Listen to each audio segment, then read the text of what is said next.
I hope you brought your books of Mormon, because that's the handbook, that's everything. It's all in there, far more than you think. Far more than I ever guessed. As I'll show today, just right now, right at the beginning, something I've never seen there before, and it's extremely important. Well, we were talking when I rudely interrupted myself at the end of the life. We were talking about Joseph F. Smith, President Joseph F. Smith, and I was talking with him in his office, and we talked about crossing the Rubel Kali. Now, the Rubel Kali is the worst. That means the empty quarter, because it's empty. It's the worst desert in the world. There are parts of the Sierra, the worst parts of the Sierra have Tuaregs, and they have an occasional tree and some water in them. And not long ago, they were quite wet. But not the empty quarter. There is nothing in it. And yet they crossed that. And they had a journey of 8 years in the desert. Now, you mean they carried all those tents and stuff on their backs doing that? Oh, of course they didn't. I explained that to Brother Smith, and he immediately changed his mind. He says, I was wrong, completely wrong. Obviously, that's the only way they could do it. So don't get the idea that Joseph F. Smith was an old curmudgeon. He was not. He was very open-minded and very liberal. All you had to do was point out the situation. Everything is very clearly set forth in the Book of Mormon. I don't know. Oh, and here's another thing. I was saying, Yahudu Maudigamai. There are over 20 definitions of the word Hadi-Yahudu given in the Book of Mormon, in the dictionary. This you can put any vowels you want in it. If you call it Yuhawidu, that would mean that he was in the water, he was wading in the water. Hadi-Yahudu, but in the second form, Yuhawidu, it means to wade in and be overwhelmed. Now, the editor assumes that this represents the water, and he's floundering around in the water, and if you change Yuhawidu, would have to change to Yuhidu. So Yahudu can mean to lead a horse to water. I mean, you would have an Arabic word with as many as 100 different meanings. Can lead a horse to water, or to be tossed about by the water, or it means to struggle in water, to wade across water. Well, if this is water, you see, he's in it up to the ears, and notice how his Hoda is flying, and he's wildly waving his stick and so forth. Is he getting through the stream of water? And of course, we think of the filthy water in the Book of Mormon, and there's some interesting comments on that, and we'll get to that. We may get to that, the filthy water, because that's worth mentioning here. I have some pictures and things. But let's consider now just this, the second chapter. Well, the first chapter, they're going down very rapidly. We're not going to linger in the desert now. 8 years is too long for the course. So we'll have to get through fast, and but some things to notice here. That he, notice, well, here we start right out here.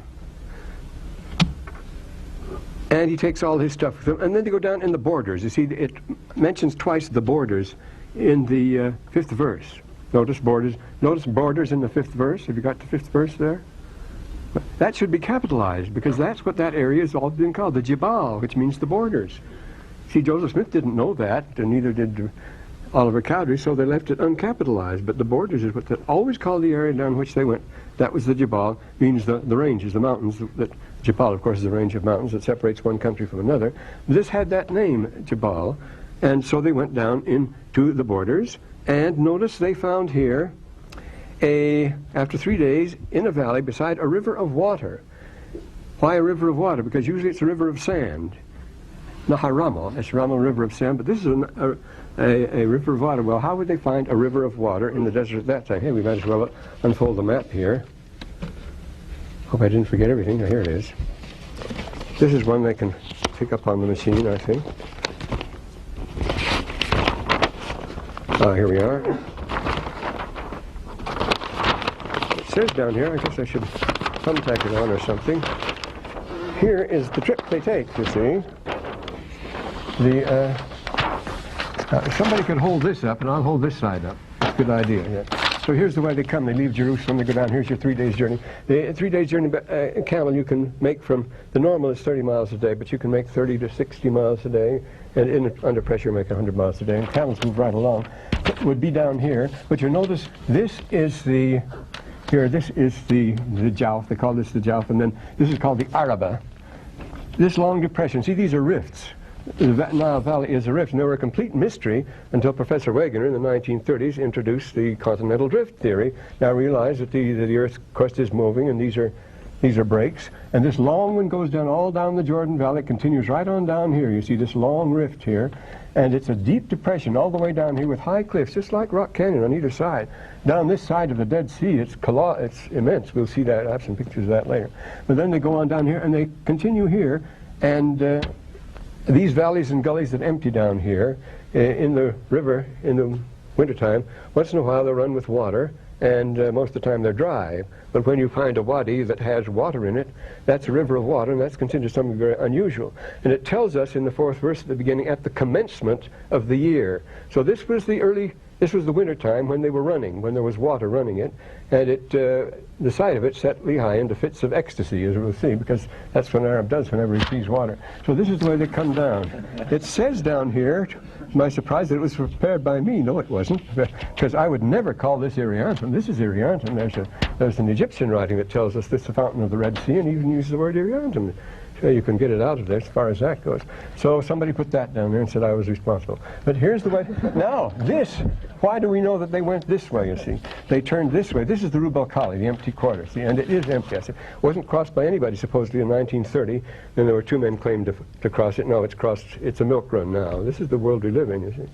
But Joseph Smith said it was on the 19th parallel they turned east by a little south. South by east. And this is the way they went.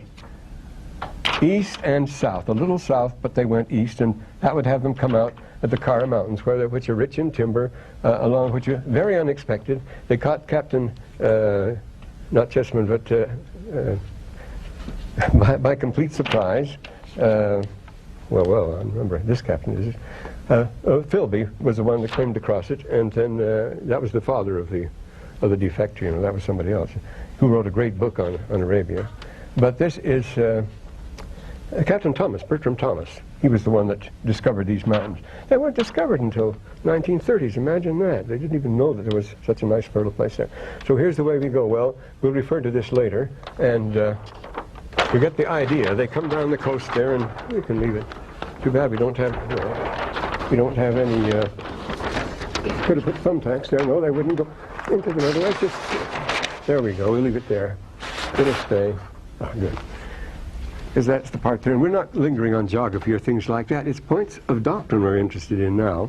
And this is a very important thing. And then, as we noticed, when they would, here, about the Kasida, we have to mention that, though. Came to pass, he called the name of the river Laman, and it emptied into the Red Sea. And the valley was in the borders thereof. There's the borders for the 3rd time, you see. This area called the Jabal. It's a mountain range in the borders thereof, near the mouth thereof, in the valley. And so it emptied into the Red Sea. We know where they were. And he renamed them. That's what the Arabs do when they go down here.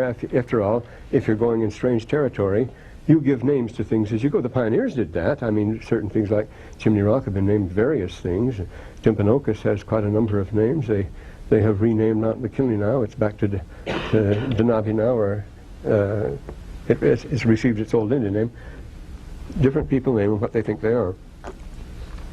But he named it that. And then I say, he recites a Qasida. The oldest form of poetry in Arabic is a Qasida. Qasida means when you're wandering and looking for something and finally come to some beautiful aspect of nature, a valley or an oasis or something particularly lovely, then you say, Kifaya Habibi, stop my 2 friends and let me tell you about this. And then he compares these beauties of nature to eternal goodness of God and to human characteristics and so forth, and makes it a moral lesson for the beholder because it moves him very deeply. That's Qasida, you see. Qasida means to make a journey looking for something. Well, you're always looking for something. You wouldn't make a journey, you see. But the point is, if you're Bedouin Arabs, you're not going anywhere at all. Yet you're constantly on a Qasida, you see. The eternal quest, knowing you're not going to find anything, the place you're in, is no more interesting than the place you're going to. So Lehi recites the Qasida to his 2 sons. You recite it to your 2 friends. Well, I've cited some examples of this in that book called Lehi in the Desert. We won't linger on it, but notice the ecstasies he goes into. When my father saw the waters of the river emptying into the fountain of the Red Sea, that expression, fountain of the Red Sea, is the one that's used. Remember, the ancients believed that the sea was the fresh fountain, and it fed all the rivers of the land. It was the other way around. And this one up here is called the fountain of the Red Sea. Well, there's a writing called the Victory over Seth that was read in all the temples of Egypt every day, in which the expression occurs. We won't, I say, linger over these things. Then he spake unto Laman, his oldest son, saying, "Oh, that thou mightest be like unto this river, continually running into the fountain of all righteousness." The sea was never stagnant for the ancients, not stagnant. It was, if any water runs for the Arabs, runs for more than half an hour, you see, it's considered continual. It's considered practically perennial as far as they're concerned. But it's seasonal. Remember, it says this was at the beginning of the year, the commencement of the year, it says, when the waters would be running. Then he speaks to his other son, Lemuel, and he says, "Oh, that thou might," who has a good, pure Arabic name, incidentally, "Oh, that thou mightest be like unto this valley, firm and steadfast and immovable in keeping the commandments of the Lord." Again, why would a valley be firm and steadfast? We say mountains are firm and steadfast. Well, for the Arab, where do you find life? Where do you find security? Where do you find safety? Well, it's in the valleys where there's the water, where there's the vegetation. Anywhere else, you're a dead man. Nobody wants to go on a mountain there. You wouldn't want to go up on Cascade Mountain here. If you wanted to survive, you'd stay down in the canyon. Well, anyway, but Laman and Lemuel didn't want it. They're against their father. We mentioned as being a pikeach, a visionary man. They didn't want to leave the land of Jerusalem and their inheritance, the land of their inheritance. That's very interesting. Notice it says, to lead them out of the land of Jerusalem, to leave the land of their inheritance. We'll come to inheritance presently. Their gold, silver, and their precious, to perish in the wilderness. This, they said, because of his foolish imaginings of his heart. Laman and Lemuel began to murmur. They knew not the dealings of God who had created them. Neither did they believe that Jerusalem, that great city, from the first, see, they were disillusioned, could be taken. Well, now, Jerusalem had already been taken completely, could be, notice it didn't taken, could be destroyed. It had been taken in 950, and it had been taken in 720, and in 605, and in 597. It spared every time. Sometimes taken by the Babylonians, sometimes by the Assyrians, sometimes by the Egyptians. But nobody wanted to ruin Jerusalem. They wanted to take it so they could have it as a base and so forth. And it wasn't until this final... Remember, Nebuchadnezzar had been very forbearing. He had spared them. He'd spared the people. He'd been kind to Necho, and sent him back to Egypt. To be Pharaoh there, serve his interests, and then Necho turned against him. Then he got very angry, and the same thing with Josiah. He was willing to cooperate with the Jews, but when they played footsie with the Egyptians, then when he took it in 597, he spared the city and went back. But when he came back, he was good and mad this time, and he destroyed it completely.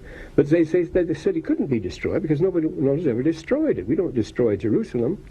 So they didn't say it couldn't be taken, but it couldn't be destroyed. They felt secure all the time. They had the wealth and all this sort of thing. And they had all these things in common. As we said, it was a world civilization. They shared these things. So they didn't believe that. But now we come to a surprising thing. I say a thing after all these years I've never noticed myself. This, you've got to bring the Book of Mormon. Anyone who doesn't bring the Book of Mormon doesn't get a gold star the next time. So this is bad, you see. And could be taken. And it came to pass that my father did speak to them. He did confound them, and they couldn't complain anymore, but they still didn't change their mind. Nephi was exceeding young. Now listen to his condition there. Being large in stature, having great desire to know the mysteries of God, I did cry unto the Lord, and behold, he did visit me and soften my heart, that I believed all the words which had been spoken by my father. But he had to have a special revelation himself. He didn't like the idea at all. And then he had to work hard on his brother Sam to convince him over it. Nobody wanted the idea of leaving Jerusalem. Nephi liked it just as little as the others. And he prayed, he cried unto the Lord, and he visited me and softened my heart so that I would go along with my father. But he wasn't gung-ho to go out on there and have some fun out in the desert. Not a bit of it. He didn't want it, and then his brother Sam didn't want it. Then he talked to Sam, making known unto him the things which the Lord had manifest to me by his Holy Spirit. He conveys his special revelation to Sam here, and Sam, he believed my words, finally, you see, and it came to pass that he believed my words, and he had to be convinced too. So it had to be, everybody had to be sold on this trip in the first place, including Nephi and Sam themselves. So outside that I hadn't noticed, but it's plain nobody wanted to go out into that desert. It would be something. And then we come to the theme of the Book of Mormon, verse 20 to 24. You say, why do we linger so much on this part? We're not going very fast. Well, we mustn't go fast because it's here, and because right here we have the whole Book of Mormon. This theme is going to be repeated throughout in different ways and with different things. It's a sad story, a story from the dust, we'll see presently, and it's for us, alas, alas. I wish it wasn't. But this is it. Inasmuch as ye shall keep, this is the promised land, ye shall keep my commandments, ye shall prosper, and ye shall be led to a land of promise. Yea, a land which I have prepared for you, which is choice above all other lands. Well, we go on that. But remember, the migrations at this time, they were all looking for promised lands. Tertius was looking for a promised land. He tells his people about it. Hesiod, the great Greek poet, contemporary of Homer, was looking for a promised land, and tells how they looked and found nothing but bad places wherever they went. They just had to keep on the move. Everybody, and of course the beginning of the Iliad, Virgil, Durata vos met rebus fecundis, and so forth. Tendemus per varius casos, per tot discriminararum, tendem in latio, through many disasters and trials, per tot discriminararum, through many close calls, tendemus in latio. We're making our way toward Latium, where there awaits us a seat in a promised land. See, so they were getting from Troy clear over to Italy to find a promised land. So at the time of Lehi, everybody was looking for promised lands, as they had been before. Not everybody, but most people were. And because everything had been shaken up, world revolution, this sort of thing. So this was it. They'd find their promised land. But if thy brethren rebel against me, he's talking about Laman and Lemon or anybody else, they shall be cut off from the presence of the Lord. Inasmuch as thou shalt keep my commandments, thou shalt be made a ruler and a teacher over thy brethren. For behold, in that day that they shall rebel against me, I will curse them, even with a sore cursing, and they shall have no power over thy seed. The Lamanites are never the problem in the Book of Mormon. Never. And so shall no power over thy seed, except they shall rebel against me also. And when that happens, I want the Lamanites to be there in place to jump all over you. And if it so be that they rebel against me, they shall be a scourge to thy seed, to stir them up in the ways of remembrance. I want them breathing down your neck all the time. You will not solve your problem by getting rid of the Lamanites, which they tried to do and failed, and it was their own undoing, as we know. So who is the enemy? There is no comfort or battle. There is no conflict over there, or battle in the Book of Mormon between the righteous and the wicked. We'll see that. It's always when people are equally wicked that they collide. And then so this is the promise, and this is the theme of the Book of Mormon. Then we come to the third chapter. This is a fast one. Speaking with the Lord, notice, to the tent of my father. He returns to the tent there, living in the Beit Shar. And then he says, behold, his father says, I have dreamed a dream. Notice this. I have dreamed a dream. Well, this is where he says another thing. I, Nephi, am speaking with my father, and it came to pass, he spake unto me, saying, I have dreamed a dream. And then they have to go back to Laban and fetch the place. Well, we talked about Laban and the character of Jaush in the Lachish letters. He was the military governor. He kept the records. We're going to have a new case turn up again today, where the very same thing happens again, years later, where the records are kept in the guardhouse. And then well, when they go back to get the records, we've seen that. Let's rush along with chapter 3 here. What do we do? Let's go back here and turn to a source even more important than the Lachish letters. That tells an awful lot of things. This third chapter is vitally important. They're going to have to flee, and it must needs be that he flee out of the land. He must flee out of the land. Sometimes you can't stay. He says, I don't have the vaguest idea why we have to obtain the records, Lehi says, except it may be to preserve the language of our fathers. It turned out that wasn't the main reason. Servant of the words of the holy prophets, since the world began, quite a record, who were the holy prophets before them, and as I say, I want to get off the first chapter, so we're going to move right on. So I'm going to go right over to the Bar Kokhba letters and the Dead Sea Scrolls, which are enormously important by the Book of Mormon. Notice this here in the 4th chapter. Let us go again to Jerusalem. Then he says, for behold, he is mightier than all the earth. Why not mightier than Laban and his 50, yea, or even than his tens of thousands? His garrison of 50, his troops of 10,000. Notice the regular maniple. The regular division in the army is 10,000 there, as it is at the hill Cumorah, and as it is in the battle scroll too. So, if one wants to linger on all these things, but I want to talk about, because we don't know anything about it, about these scrolls. Remember, he builds the altar. We have the altar here. And so on the big map, you see the cliffs and the caves along there. These cliffs are also full of caves. Now, but this is the Bar Kokhba. Now, this was in 1961. These are other scrolls from further down along the I'll give you a map here. Oh, we can leave this one. I'm sorry. We have some good maps here. But here along, as you go along this rift, the cliffs are very high, as I told you, and here is where they found these scrolls. This is a frontispiece in these caves along here. It's a very perilous situation. Oh, some good pictures here to show what the situation is. We can wave it around. See, you come down, oh, the map's there. It's a small one. It's this sort of thing. Want to get the big maps. Now here's the valley where they found it. This is the Nahal Haver. It's the sort of stuff you find down in southern Utah, as you know, very precipitous, very steep, and very dangerous, where they found these particular ones here, the caves across the way. Now this is across the valley. On the other side, this is the Roman camp. And the Romans were camped here, and they could watch and see everything that was going on over there. So the people had to sneak out by night to get groceries and so forth. As a matter of fact, they were never able to escape, and they perished in these caves. Now, there are many of them. These are the caves of documents. They were rich in documents, which is a very important thing.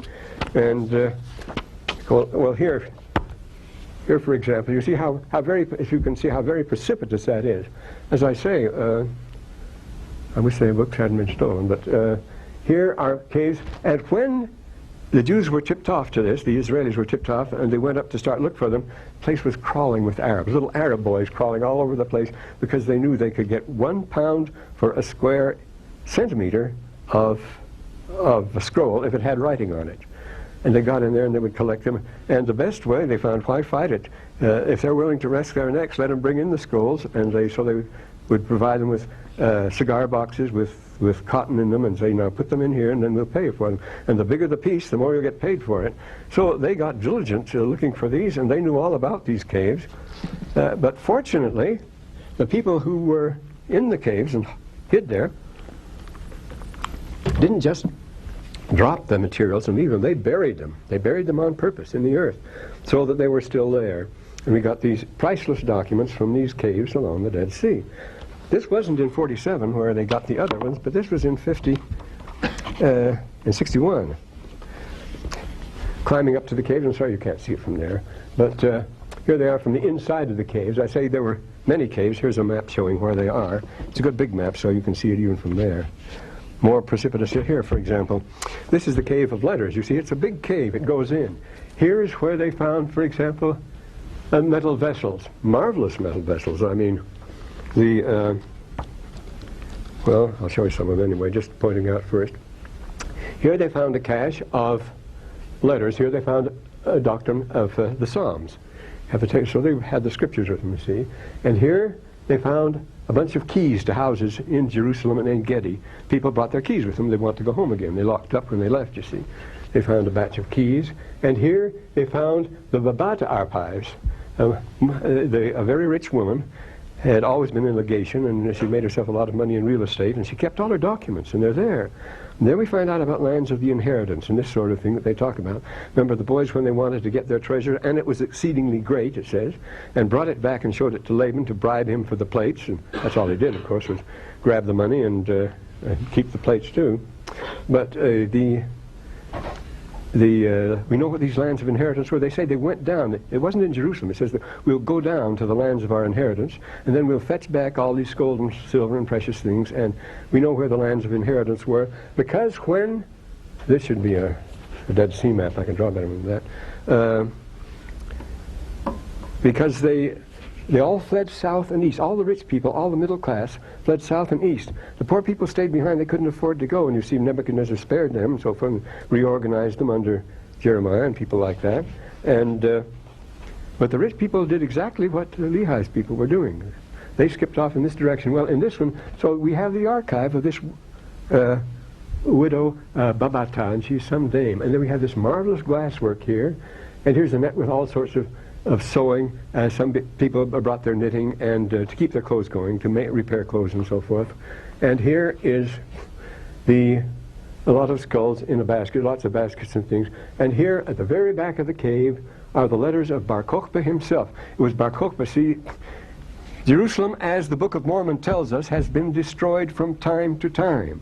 And this was a time, the letters further up north go from the time it fell in the year 70 to the Emperor Titus. These, when it fell again, Hadrian's time, in 132, finally, and Bar Kokhba had made himself president of Israel and organized an army, and he fought back. And these are the documents that have to do with that and tell us a lot about this. So this was later, and it had gone on before. But the surprising thing is, people had been going to these caves and doing this for hundreds and hundreds of years. Here, for example, we have, you can find them here, here.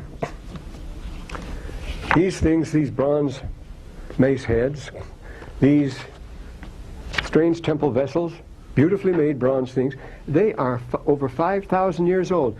3,000 years before, well, 2,500 years before Lehi, but 3,000 years before these people went, the Jews were still hiding. And this time they were hiding from a pharaoh of the first dynasty of Egypt who came up and chased them out of Jerusalem. Way back there, imagine that.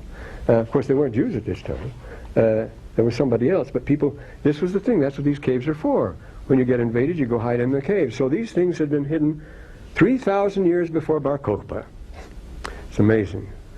Extremely curious. He says, among the 240 different shaped objects of copper and so forth, about 20 chisels, axes of various shapes and sizes, 82 black objects bearing this, and here's a sort of crown. Now this is 3,000 years before Bar Kokhba went there. In 132 AD. So these caves were, this was the milk run, so to speak. Anytime somebody rang the bell, everybody took off to the caves. And this is a practice in some parts of the world too. Well, after all, if you've been in London during the Blitz, you know, as soon as you heard the siren, you ran down to the subway. Of course you didn't, but you should. And so we have the same sort of thing going on here. But it's what's in the documents, of course, that interest us here.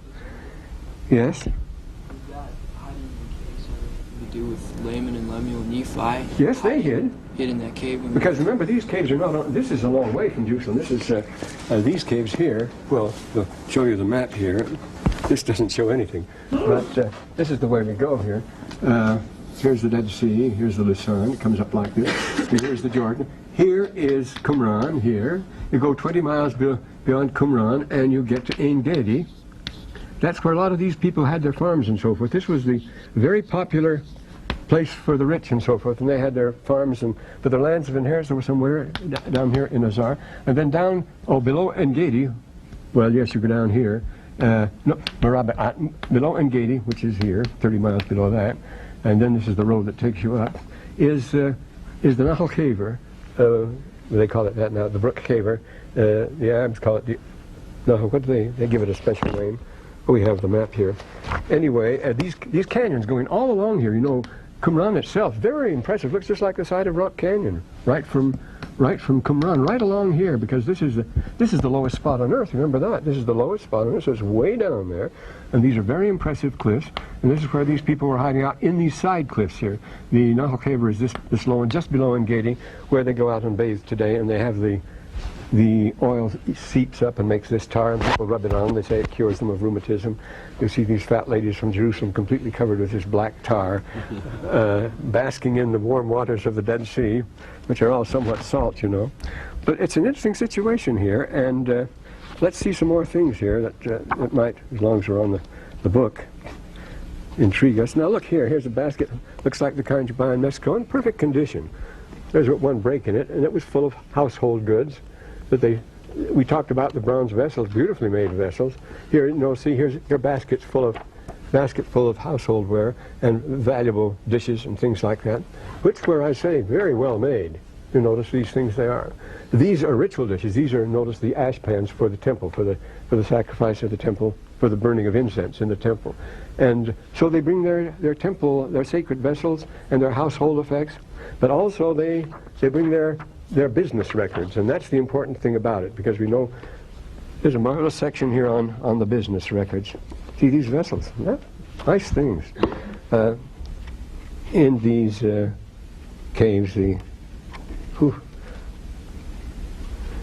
Fancy stuff. Then, of course, the most important, I say, are the written records. There's a mirror. See, there's a woman's mirror. They have quite a lot of cosmetics and stuff. That basket had cosmetics. Now, here's a bundle of papyri, very carefully folded, all very neatly labeled with wooden labels, so they're properly filed and fed into the computer. And that's Professor Yadin himself. He's visited Prova a number of times. We've had some wonderful talks with him. He's told us some marvelous stories here down at Kent Brown's house and so forth. We get together. And he's a marvelous man. He's dead now. He just died a couple of years ago. And he's the head of the Israel Antiquities, and also was the leader of the army in the 48 war. And he tells some very exciting stories about that, that totally unexpected victory. And it's an interesting thing. The very week the war broke out, they discovered the battle scroll of the Dead Sea Scrolls, which described how ancient Israel went to war, had to be clothed with righteousness. And it was that which fired them more than anything else, he said, to go ahead and win a war with the odds were 50-1 against them. They wanted to. I say we could a tale unfold where that concerned. But anyway, here we get to the documents. One document is particularly interesting. Here they are digging in the caves. Oh, here are instruments. Here are a pair of sandals and household knives, things like that. Another basket in very good condition. Because I say this is, oops, we'll pick that up later. There's Yadin at work. And some of the more striking, here's a bundle of documents here. The big archive papyri is found. Notice the meticulous wrapping and packing. This is the archive of papyri, another one, and very carefully wrapped up. See, these people keep their records. Notice how record conscious these people are when they flee. The one thing Lehi wants to get, because the Lord told him to get it, they have to go back and get those family records. They have to get their genealogy, he said, and they have to get the books of Moses. They have to get the bronze plates. Here they are working in the caves. I wasn't in these caves, but I certainly climbed all over Qumran. And here is a prize as far as I'm concerned. As you go in the scrollery at Jerusalem, you turn, it's called the turn to the left, and the first document to see is this document, which has a light behind it. It's a contract to the ownership of a farm down there. And one of the owners of the farm was this man here, Alma ben Yehuda, Alma son of Judah, which Professor Yadin renders Alma, A-L-M-A, without any apology, son of Judah.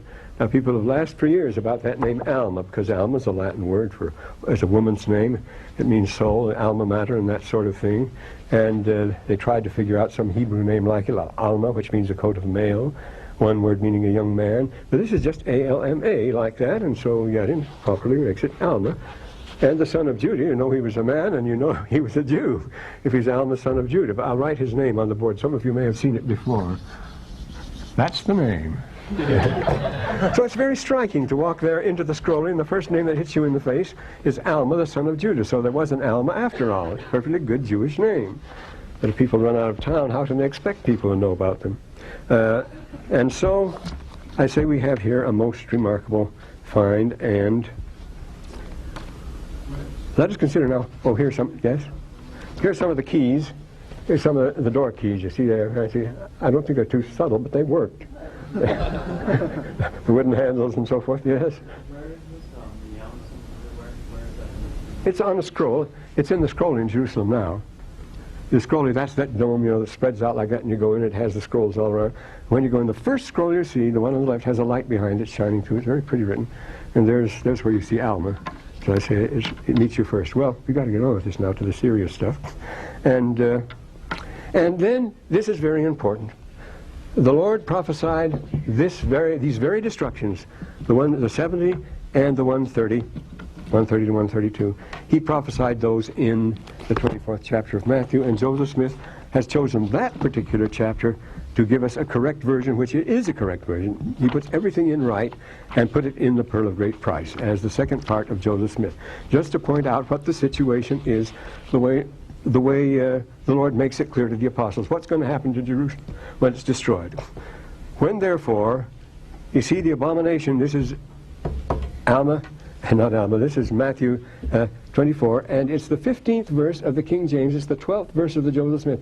Joseph Smith rearranges the verses. They don't make sense the way they stand now. And as a matter of fact, they are never used as sermons in Christian churches. There's a rule to avoid this because there's a good deal of confusion here.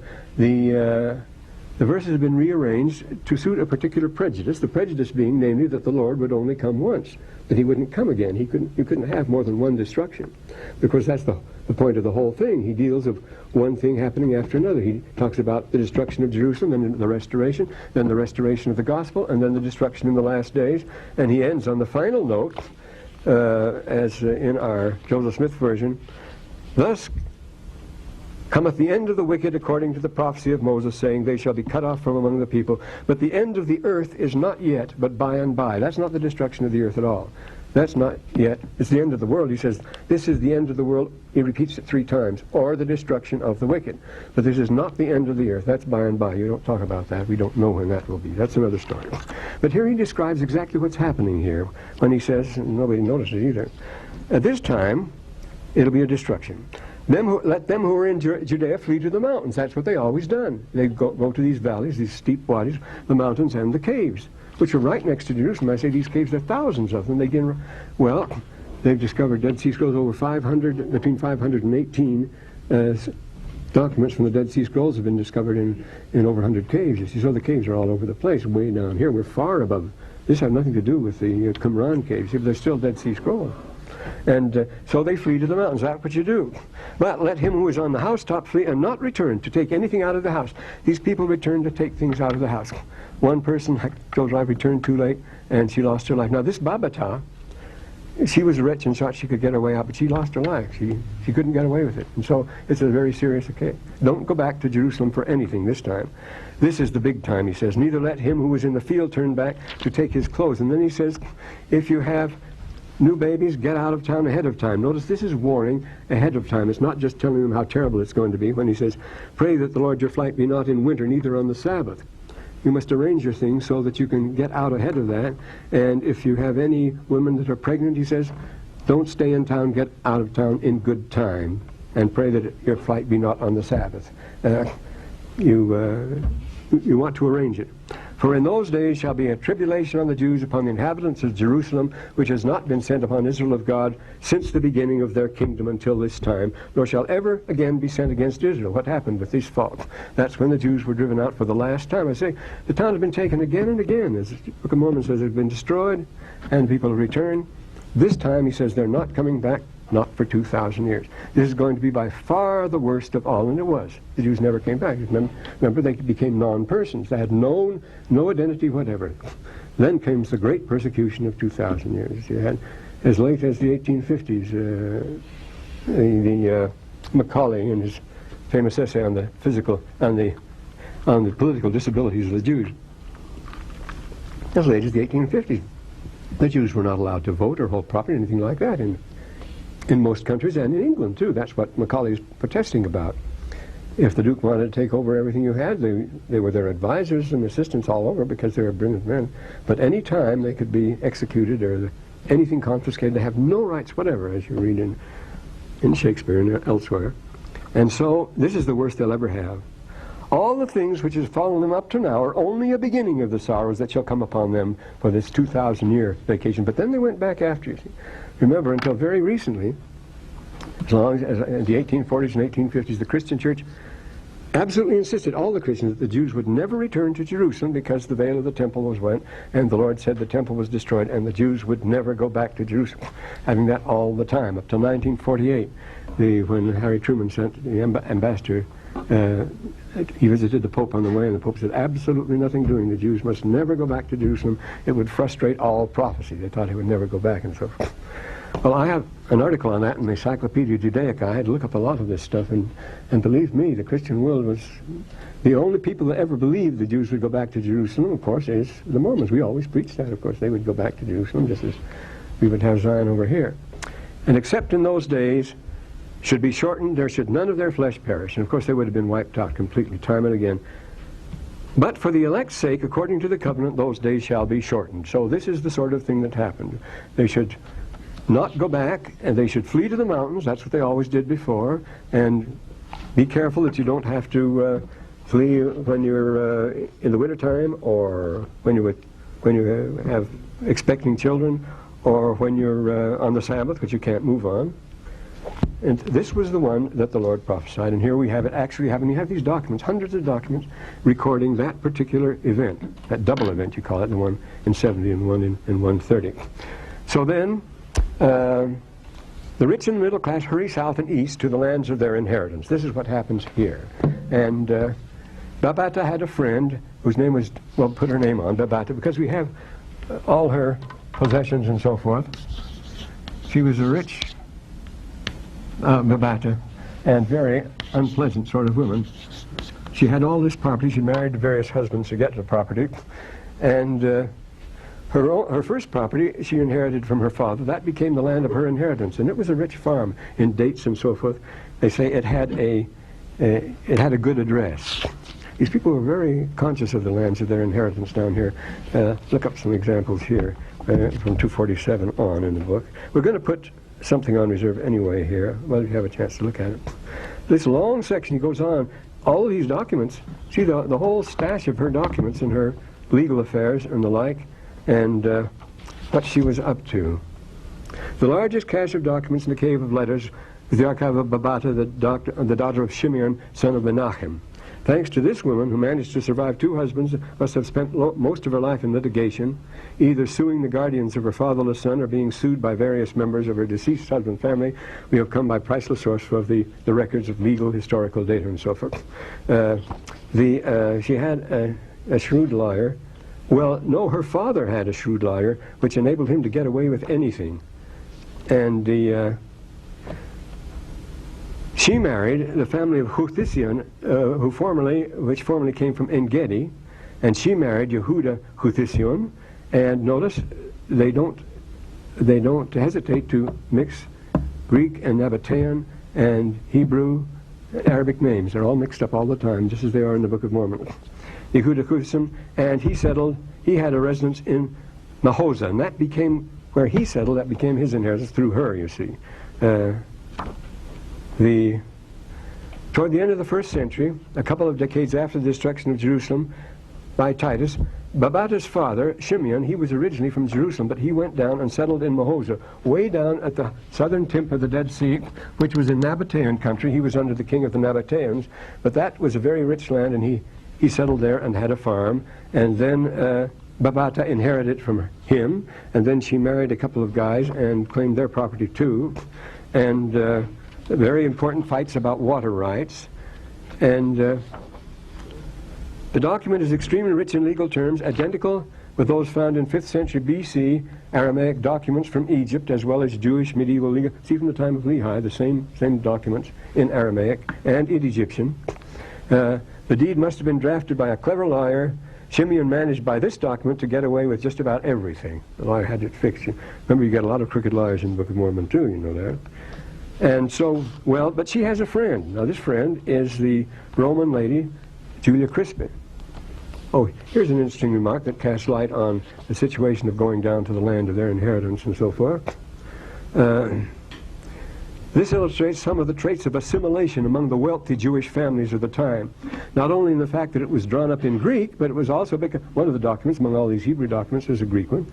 But specifically it says that it's written according to Hellenic law. In this document, Yehuda, the son of Eleazar, Eliascahusin, gave to marriage his own daughter, etc., etc. So the point is they're doing all the legal tricks and so forth, but notice the assimilation of the wealthy Jewish families intermarry with each other. Remember, they found out that Laban was related to Lehi when he started looking at the records they brought back, the genealogy. Sure, he was related to Laban. They're these upper class people.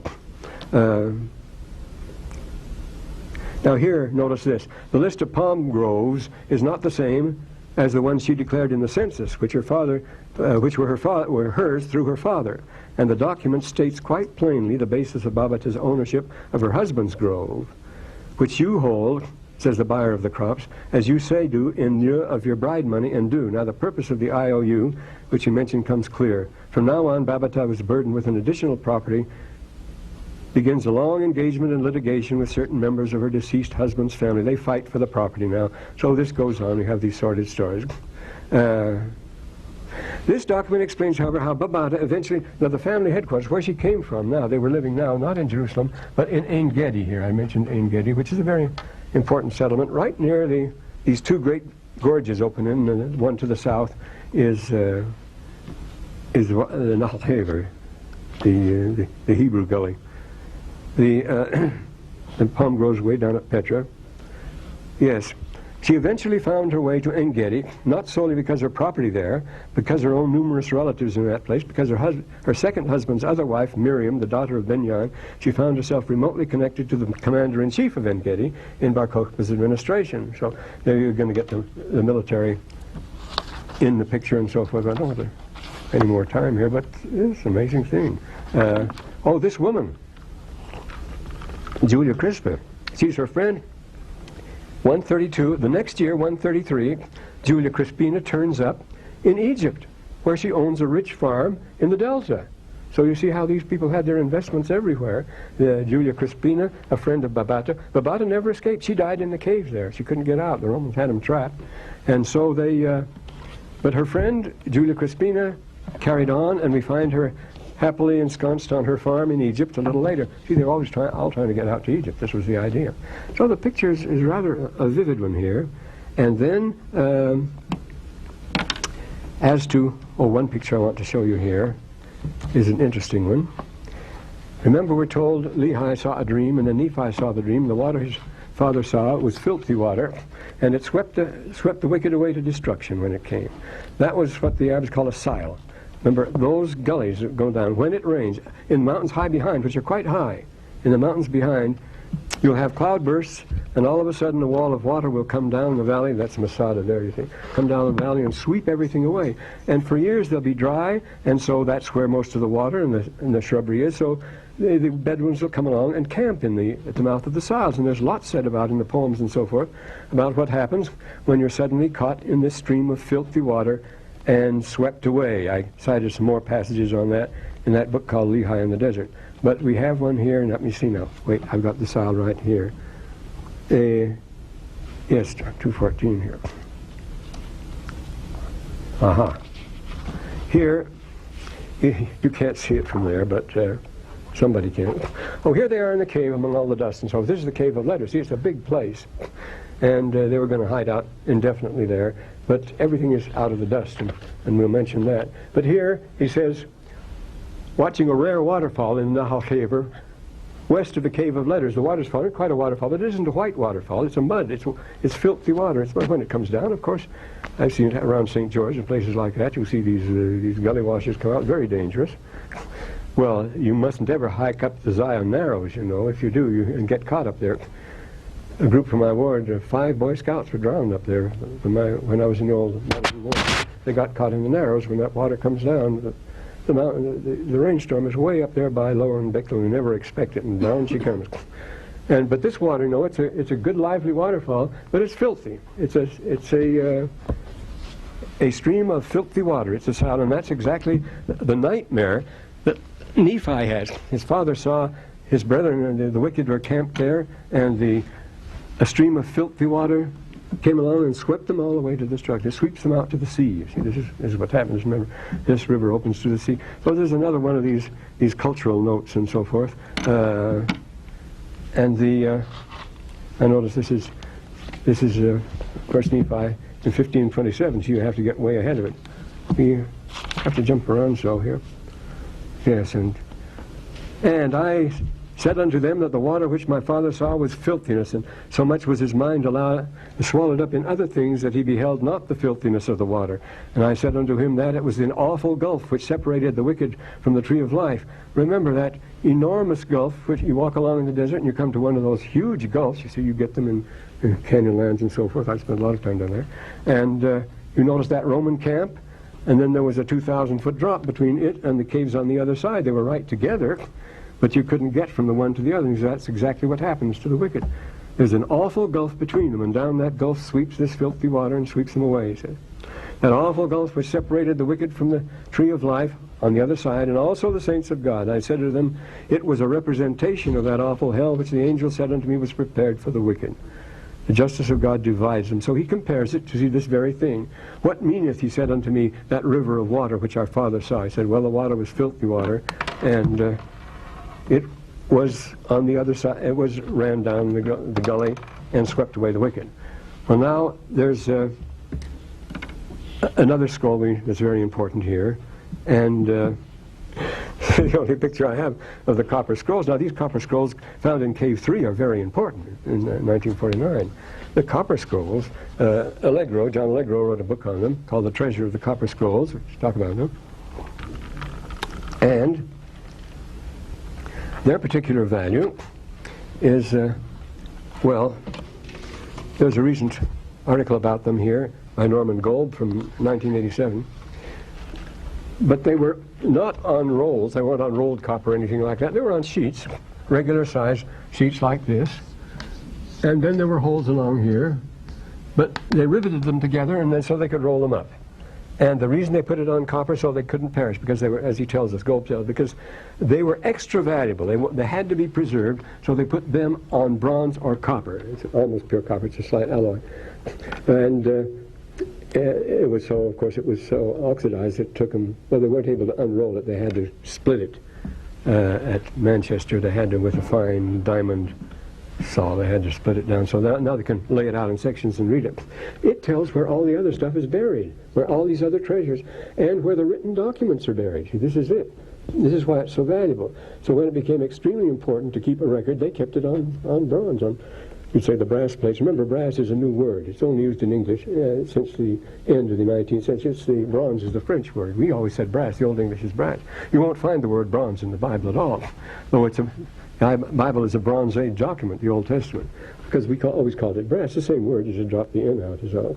The French called it bronze. We've taken bronze. So when he says brass plates, it's perfectly safe to think of those as bronze plates, because that's what they're. They're not made of glass, which is a mixture of as copper and nickel, whereas bronze is copper and tin. And much more common, much more easy to make, and so forth. But I say throughout the Old Testament, the word bronze never occurs because it's always brass. That's what you mean when you mean a copper alloy is always brass in English, and that was 17th century English anyway.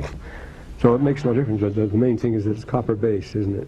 But this copper scroll is that, and it tells about where the most valuable treasures are buried, and they're hidden all over the place, and where the records are to be found, and will we ever be able to run them down? This is a very interesting, you see, confirmation of the idea of bronze scrolls and the constant concern with burying and keeping records, which is an obsession in the Book of Mormon, as you know, along with the gold plates. So then we get to the, the most important thing, what this is all about. You see, all this cultural note and stuff is just to back up other things. When you say we came down and reached the Kara Mountains, I say Captain Bertram Thomas discovered them in 1930. Here's a picture of them. It's a very lush, beautiful mountains which are unexpected. It says right on the edge of the Rubal Khali, the most absolute desert in the world, and they come as a total and complete surprise, and there they were. Well, but what interests us most here, of course, is the doctrine we're talking about, because what do the scrolls tell us and so forth. And this is extremely important. I see this article about in May and June in the Sciences by Norman Gold at Chicago. And up until now, see, they found these scrolls and they didn't like, I'll have to get that article from the Atlantic in 1960, that article by John Allegro. He was one of the first students of the scrolls, and he lost his job at Oxford because in 1960 he wrote an article pointing out that everybody hated the scrolls. The Jews wanted nothing to do with them, the Christians wanted nothing to do with them. From 1950 to 1960, instead of getting all excited about them, the first discoveries being made in 1947, and that's another story. You'd be surprised how the church is involved in this. You'd be surprised how the church in the scrolls and so forth. I don't want to stray around, but I see the time is up now. But in 1964, I was sent back there, and I did an awful lot of snooping and so forth by the church, you know. And it was touch and go. There was nobody there. You see, it come around or anything. It was they were having a big fight, and they were going on all the time. And it was really a risky business, but there were some remarkable things about the scroll. For example, the scrolls were discovered by a shepherd boy called Muhammad Dib, who was up looking for sheep. Muhammad Wolf, and a sheep went into a cave, and he threw a rock after it, and it went a clink, and he heard the clink and went in and discovered the scrolls. As he tells us here, he gives an account of that story here. Well, I stayed a week at the American University in Beirut, and it was all trouble then, the shooting in the streets and everything. The airport was closed, everything like that. I stayed at the house there, and it was a very profitable time. I spent a lot of time talking with his butler, the man who was in charge of Major Domo and so forth. He was very much worried. And he was very much interested in the gospel. He especially went for the Pearl of Great Price. The interesting thing is that he was the uncle of that Muhammad Dib that discovered the scrolls. And I see these things all tie up, and then I get into another situation and so forth, and strange things happen. But we're going to talk about the doctrinal teachings of the scroll and why they didn't like them. A few years ago, 6 or 7 years ago, the foremost Catholic scholar of the scrolls, Father Joseph Fitzmyer, he taught here in summer school. He gave a course in Aramaic, and of course there were only 3 or 4 people in it. And he was the Catholic authority on the scrolls, and Father DeVoe and Father Millick was the one who was editing, say, the Enoch scroll and so forth. And, well, he said that not 5% of the scrolls at that time, just a few years ago, had ever been translated, ever been published. They just want to leave them alone. They say, the trouble is, you see, that the Jews say it's much too Christian. This is what's going on. And the Christians say, well, now wait, this robs us of our originality, with the Jews having their sacraments and their 12 apostles and things like that before the time of Christ. What's going on here? They don't want them either, you see. So neither the Jews or the Christians want them, so by a sort of a pact of mutual consent, they soft pedal them, and they don't like to talk about it. And Norman Gold had the nerve. You notice it wasn't published in a Jewish publication or anything like that. In fact, Solomon Sightline, the editor of the Jewish Quarterly Review, they ran a long article of mine in 2 issues, he is the grand old man of Hebrew, and he always thought the Dead Sea Scrolls are nothing but a medieval forgery. They're a fake. Somebody faked them in the 14th or 15th century, he said. And he wouldn't be shaken from that, with all the evidence in the world.